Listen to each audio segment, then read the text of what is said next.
Neoma Business School, challenger innovant des plus grandes business schools internationales et ses 9500 étudiants, vous présente Business Class.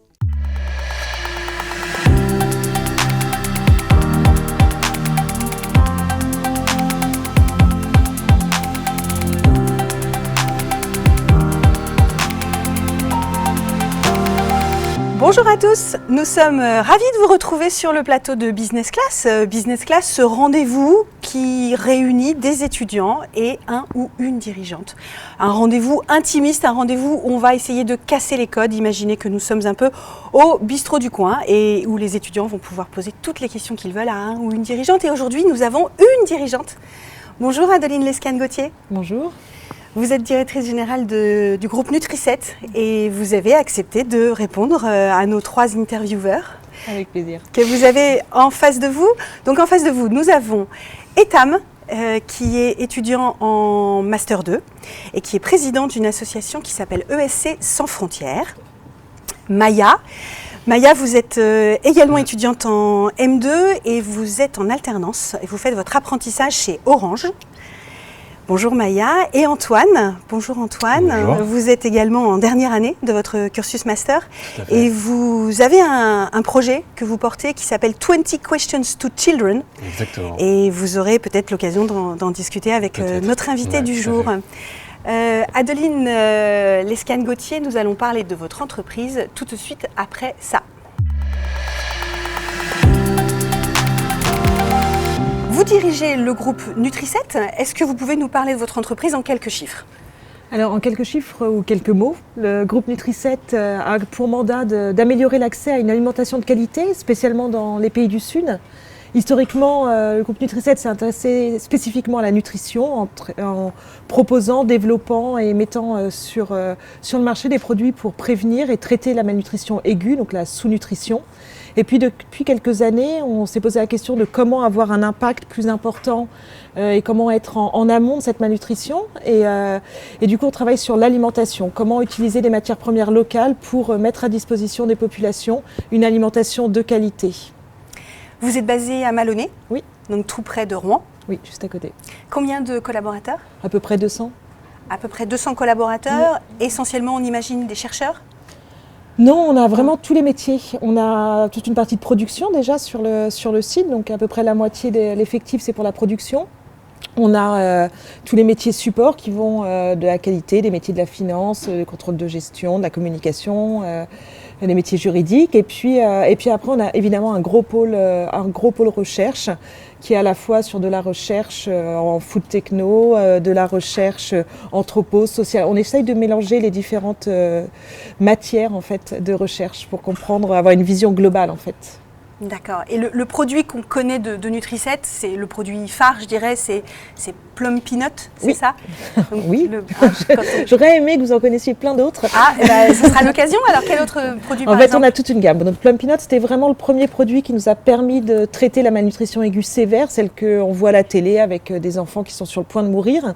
Et puis après, on est remonté dans la malnutrition. Donc, on a des produits pour traiter la malnutrition aiguë modérée, qui sont encore des Plumpy, donc puisqu'on est en malnutrition aiguë, avec Plumpy Sup et Plumpy Dose. Et puis, on a une gamme de produits qui s'appellent les Enov, Nutri-Butter ou Mum, qui sont là sur ce qu'on appelle la fenêtre d'opportunité entre le moment où la femme tombe enceinte et les 2 ans de l'enfant, qui est un moment où tout le développement cognitif et moteur se fait et ce qui a été perdu à ce moment-là, on aura beaucoup de mal à le récupérer plus tard. Donc, on a un gros focus sur ce moment de la vie. Et donc, vous êtes implanté dans tous les pays du monde où ça va mal, on peut dire ? Alors, je ne sais pas, il y a plein de pays où ça va mal, où on n'est pas. On a deux types quand même d'implantation, c'est-à-dire qu'il y a les pays qui ont mis en place des protocoles utilisant nos produits. Donc là, il y a à peu près 80 pays dans le monde dont les ministères de la Santé ont décidé de traiter la malnutrition avec nos produits. Ensuite, on a des partenariats industriels dans les pays programmatiques. Et donc, dans ces pays-là, on fait un support qui va du support industriel de production jusqu'au support de gestion et puis des métiers de la gouvernance. Et là, on est présent aux États-Unis avec une non-for-profit et puis Haïti, Guinée, Niger, Burkina Faso, Nigeria, Soudan, Inde et Madagascar. Okay. Merci et Éthiopie. beaucoup. Je n'ai pas dit Éthiopie. Et Éthiopie. Merci pour ce panorama sur Nutri7. Et tout de suite, place aux questions des étudiants. Alors, qui veut commencer à poser sa première question? Maya, Allez, on Très attend. bien. J'avais une première question très simple. Qu'est-ce que c'est d'être une femme DG d'une entreprise? J'imagine que derrière, en tant que femme, on a des enfants, on a peut-être une famille, on a des responsabilités. J'ai envie de dire, c'est être DG d'entreprise, parce qu'il y a beaucoup d'hommes DG qui ont un homme, des enfants, des responsabilités. Non, on porte justement un discours quand même. Quand on est femme chef d'entreprise, on a envie de montrer que c'est faisable, mais que c'est normal aussi. Il n'y a pas de spécificité. Il y a des femmes dictateurs, il y a des femmes très empathiques, voilà, comme les hommes. On est un peu mieux, mais comme les hommes.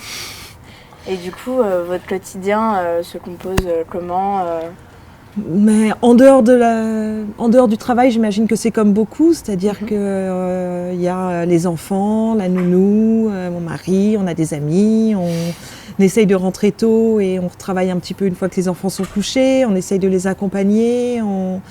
Voilà, je pense que le quotidien d'un chef d'entreprise, alors, on dit qu'on est plus pris, qu'on a plus d'obligations, c'est aussi des choix. Oui. Très souvent, on n'a pas le choix de le faire, mais on peut on peut faire des choix. Et surtout quand on est à la tête d'un groupe international comme ça, peut-être qu'il y a plus de voyages, plus de déplacements, plus de... Alors, il y a des déplacements, mais on compense. C'est-à-dire que, voilà, moi, je fais beaucoup de déplacements, je vais beaucoup sur le terrain, mais j'essaye de jamais y aller le week-end. Ouais. Donc, les enfants, on a des enfants qui ont l'habitude, quand même, c'est vrai, d'avoir des parents qui se déplacent beaucoup. Mais le week-end, je rentre. Je fais peut-être moins d'activités juste pour moi-même pour avoir plus de temps avec la famille. Ouais. Et puis je suis partie 1 an en bateau l'année dernière en famille pour oui. justifier toute une vie de travail. Et c'était compatible avec votre poste de dirigeant? C'est une organisation. Une organisation, alors ça, incroyable. Non, j'ai une équipe très très forte autour de moi en qui j'ai complètement confiance. Des actionnaires familiaux qui m'ont suivi et qui avaient déjà fait ça eux, mais personne n'est irremplaçable en fait. Et je pense que c'est le rôle du chef d'entreprise, justement, de pouvoir finalement ne pas être là et avoir une équipe qui marche. Mais vous vous déconnectiez complètement ou Complètement. non? Ah oui, complètement. Ok, d'accord. J'ai eu des semaines entières sans le téléphone. Ah oui, ok. Donc c'est faisable quoi. Oui. Ok. Vous n'étiez pas tenté d'être tout le temps à regarder Non, j'étais en bateau au milieu des Caraïbes. Et non. Le contexte faisait Non, qu'on n'avait pas envie de regarder. En fait, j'ai vraiment confiance en l'équipe. Il y avait aussi mon papa qui était là, qui a dirigé le groupe pendant longtemps. Et en fait, je sais qu'ils allaient m'appeler. Donc, de temps en temps, ils m'appelaient quand il y avait vraiment des points précis. Mais s'ils ne m'appelaient pas, c'est que ça allait ou qu'ils étaient capables de gérer, etc. Donc, il y a des moments, j'ai continué à travailler avec eux. Mais je suivais pas pour suivre. Voilà. J'avais assez confiance en eux. On avait organisé depuis des années les choses. Et justement, alors je sais pas si tu veux peut-être... Vas-y. Alors justement, Nutri7, c'est une entreprise familiale. Donc est-ce que depuis toujours vous saviez que vous alliez travailler dans l'entreprise et comment en fait s'est fait le choix pour que ce soit vous ou par exemple j'ai pu voir que votre sœur aussi travaillait dans l'entreprise. Pourquoi c'est vous qui avez finalement été choisie pour être directrice générale? On s'est battus sur un ring. J'ai gagné. En fait. C'est parti à 2 dans un bateau. Il y en a Non, qu'une qui alors a gagné. moi je pensais pas travailler chez Nutri7. J'ai fait des études de développement et de sociologie. Donc voilà. Après, quand j'ai commencé à y travailler, tout de suite, j'ai pris énormément goût à la nutrition, à l'impact qu'on avait. Je voulais faire du développement. Je me suis rendu compte finalement que l'entreprise privée, ça vaut les organes de développement pour faire du développement. Voilà, donc c'est pour ça aussi qu'au début, j'ai rejoint Nutri7. C'était pour aider à implanter ce réseau qui s'appelle Plumpy Field, d'industrie dans les pays du Sud. Donc sans logique de reprise derrière, sans logique de dire je vais diriger le groupe. Honnêtement, je pense que mon papa a toujours eu ça en tête. Ok, d'accord. Je me suis fait manipuler, voilà, mais avec plaisir. Non, je pense que, voilà, évidemment, quand on a une entreprise familiale, on a envie de transmettre, on a envie d'avoir construit quelque chose pour le transmettre, mais tant transmettre le mandat et la continuité de son entreprise que le transmettre à ses enfants. C'est vraiment deux choses qui doivent aller ensemble. Si les deux choses ne sont pas compatibles, il ne faut pas essayer de le faire. Et c'est dans les gènes Lescan, parce que vous avez un grand-père aussi qui a créé une marque très connue, oui, je crois. Maminova. Maminova. Donc, D'accord. Mais c'était une coopérative, donc là, il n'y avait pas de question de transmission. Il était directeur général, mais il a transmis peut-être ce goût des produits, de l'entrepreneuriat, et puis d'aller voir aussi à l'extérieur, voir comment ça se passe. Okay. Et du coup, moi, j'ai une question qui me vient tout de suite. C'est le jour, en fait, où vous avez appris que vous alliez devenir DG, ou qu'on vous l'a annoncé. Comment ça s'est passé? Est-ce que c'était autour d'un repas? Est-ce que c'était au travail? Est-ce que c'était... je sais pas. Alors, je me souviens pas vraiment du jour où j'ai appris que j'allais être DG, parce que c'est toujours des discussions d'organisation, de pérennité, etc. Donc il y a un moment, ça se dit, voilà, il n'y a pas d'annonce vraiment. Je me souviens d'un jour où mon papa m'avait dit, bon, je voudrais savoir si voilà, tu te vois rester et puis reprendre un jour la direction. Et je venais d'arriver, hein, et j'étais vraiment jeune, et je lui avais dit, mais je sais pas, je vais y penser, voilà, quel type de vie je veux, etc. Tu me laisses un peu de temps. Et le lendemain, il m'a dit, alors c'est bon, tu sais? Bah oui, oui, voilà. Et le style de vie de votre père vous donnait envie de prendre ce type de responsabilité ou... Alors, on ne le vit pas du tout de la même façon. C'est pas son style de vie, c'est pas... j'ai autant que lui, je pense, et que ma maman qui a créé, ou que ma belle-mère qui a été aussi très très fortement investie et qui l'est toujours dans le groupe, on a ce chevillé au corps l'envie d'avoir un impact, d'avoir des usines qui embauchent au Niger, de développer des produits avec du sushi au Burkina, d'aller au Darfour et de voir des petites filles qui vont à l'école, quoi. Voilà, on a cette envie-là, on a envie de nourrir les enfants. On a chacun notre façon de le faire et notre façon de le vivre, et on ne le vit pas du tout pareil. C'est une question de peut-être de genre, mais aussi de génération, puis juste de personnes, en fait. Oui, bien sûr. Alors moi j'ai une question, en fait je suis président d'une association humanitaire et on a plusieurs missions et on sait que pour certaines missions on va les fermer un jour ou l'autre vu que l'association humanitaire en fait elle n'a pas pour projet d'exister pour toujours. Et Nutri7 par exemple vous expliquez dans le site que vous avez pour objectif d'atteindre l'autonomie nutritionnelle. Est-ce que l'entreprise aussi elle a vocation un jour ou l'autre à disparaître, et est-ce que vous le vivez plus comme un objectif ou en fait comme une fatalité en tant que DG finalement? Alors, c'est vraiment comme un objectif. C'est-à-dire, l'objectif, c'est bien que les pays du Sud soient capables, ils le sont, hein, il y a beaucoup de choses, c'est un peu compliqué de dire soient capables, c'est même pas très beau, mais qu'en tout cas, sur nos métiers, qu'il y ait l'équivalent sur place, ce qui n'existe pas dans tous les métiers, puisqu'on était la seule entreprise au monde à faire ça. Donc, voilà, donc c'est vraiment l'objectif. Puis ça nous permet d'avoir une façon de travailler. La façon de travailler, c'est d'utiliser plus de matières premières locales. Donc ça veut dire que la recherche va travailler plus sur ces matières-là. Ça veut dire qu'on va travailler plus sur comment, en fait, là où il y a de la valeur, on va se localiser là où il y a de la valeur, et on ne va pas se localiser là où il y a une fiscalité plus simple. Donc on va vraiment aller au plus près des besoins et développer les savoirs et développer ce dont on a besoin au plus près des enfants et des mamans qui ont besoin de nos produits. Donc c'est vraiment une finalité, c'est comme ça qu'on travaille, et ça nous donne nos objectifs aussi et nos axes stratégiques. Et du coup, pour rejoindre un peu la question d'Ethan, justement vous êtes dans un domaine qui est assez particulier vu qu'on est dans l'humanitaire, donc il y a vraiment une logique d'impact social qui est très important.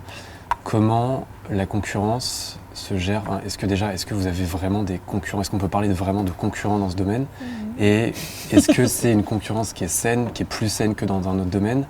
Ou est-ce que c'est vraiment du business classique et on se tire dans les pattes, et même si c'est un enjeu qui est censé être commun? C'est dur de répondre pour moi parce que je ne sais pas ce que c'est un business classique. Ce que je disais tout à l'heure, j'ai fait du développement, de l'agro, de la socio. Je ne sais pas ce que c'est, à part Nutri7 et notre environnement, qu'un business classique, et travailler sur des schémas de distribution plus agressifs, etc. Je ne sais pas. On a de la concurrence, mais aujourd'hui, on touche 11% des enfants dans le monde qui ont besoin des produits. Donc le travail, il est aussi de faire du plaidoyer auprès des autorités, auprès des gouvernements, donc de travailler ensemble pour ça. Il y a des concurrents avec lesquels on s'entend bien, d'autres avec lesquels on n'a pas de contact, mais on n'est pas agressifs les uns vers les autres, parce qu'on répond aussi à des logiques territoriales, à des logiques géographiques ou des types de produits en fonction des besoins. Donc voilà, c'est pas agressif.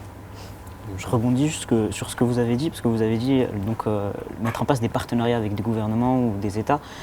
Comment il se crée en fait ce lien avec ces États-là? Et surtout, vous êtes dans des pays du Sud où parfois les États ne sont pas forcément démocratiques, et vous êtes là un peu pour aider, mais en même temps, est-ce qu'on vous voit comme une entité néocolonialiste? Je ne saurais pas exactement comment l'exprimer, mais comment est-ce que vous le vivez en fait? Alors déjà, on fait, pour la plupart du temps, on fait des partenariats avec des entreprises locales et c'est elles qui sont porteurs aussi beaucoup du message vis-à-vis des gouvernements. De façon exceptionnelle, on peut être en direct avec un gouvernement, mais c'est souvent à la demande du gouvernement. Donc on n'est pas, nous, à pousser en fait, nos produits. C'est un gouvernement qui veut mettre en place une industrie pour répondre à ses besoins et avec lequel on va travailler pour voir comment est-ce que les traitements de la malnutrition peuvent être pris en charge par leur ministère de la Santé, mais en les mettant en contact ou en lien avec des gens qu'on connaît, parce qu'on connaît notre environnement. Mais nous, on n'est jamais donneur d'ordre sur des programmes politiques. On reste. Oui, voilà. On ne fait pas de lobbying, on fait du plaidoyer vraiment. Ouais. Et on fait du plaidoyer parce qu'il faut traiter la malnutrition dans le monde et j'ai pas de problème avec ça. Ouais. C'est-à-dire que si j'arrive à voir. Bill Gates met déjà beaucoup d'argent, mais ce que je veux dire, si j'arrive à voir un homme politique très influent ou l'Union européenne et que autour d'un dîner, j'arrive à avoir plus d'argent pour traiter la malnutrition, j'en suis ravie. Je veux dire, voilà, c'est. Et ça fait de vous une ambassadrice de l'entreprise justement auprès des élus. Vous avez ce rôle-là d'endosser, d'aller dans les grands dîners des donateurs ou des ambassadeurs. C'est ça votre environnement? Alors, je le fais parfois. J'adore quoi. C'est pas ce que je préfère. C'est pas ce que vous préférez. C'est pas là. Voilà, quand je sais pourquoi j'y vais, pour parler du produit, je vais pas aller à. Je vais pas être, si je suis invitée comme 500 personnes à un cocktail, voilà, c'est pas. Mais parfois, il y a des endroits où on peut viser vraiment et on sait pourquoi on y va. On sait, voilà, par exemple avec le gouvernement français, il y a des besoins de travailler sur la politique nutrition, la compréhension de ce qu'est la malnutrition, de ces enjeux-là. Donc, quand on peut participer, on y participe. Et c'est des échanges qu'on a avec des ONG, avec les UN, où ils nous disent, ben voilà, votre rôle c'est ça, allez voir les bailleurs parce qu'ils ont besoin de plus comprendre vos produits. Quoi. Voilà, c'est fait en échange avec tout l'environnement. Encore une petite question? Oui, moi j'en avais une justement en rapport avec ces cocktails, ces réunions à laquelle vous vous présentez. Est-ce que vous avez rencontré des personnes je sais pas, des personnes célèbres, des personnes qui vous ont particulièrement inspiré ou des personnes où, quand vous êtes rentré chez vous, vous avez tout de suite dit à votre mari ou à vos enfants, ah bah j'ai vu telle personne. J'ai déjeuné avec Ban Ki-moon, hein, donc j'ai passé, c'était incroyable. Oui. J'étais à une table où il y avait, bref, c'était incroyable. En fait, tous les ans, tous les numéros 1 des institutions des Nations Unies se retrouvent à un dîner, à un déjeuner où ils échangent. Et là, c'était en France, et donc on avait invité les gens qui travaillaient avec les Nations Unies. Et je me suis retrouvée, il y avait Christine Lagarde, Ban Ki-moon et moi, et on a passé notre temps avec Christine Lagarde à parler de la Normandie, d'ailleurs beaucoup, parce qu'il y avait Laurent Fabius en face. Donc on a expliqué toute la Normandie à Ban Ki-moon, et la malnutrition, et les problèmes pour les femmes, et voilà. Ouais. C'était impressionnant. C'était un bon moment. Oui. Et votre prochain départ en voile?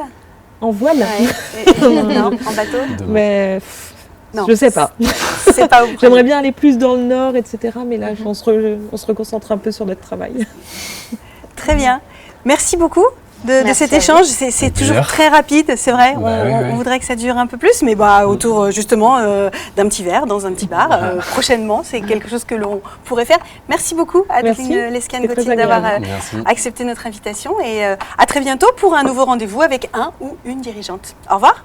Neoma Business School, challenger innovant des plus grandes business schools internationales et ses 9500 étudiants, vous a présenté Business Class.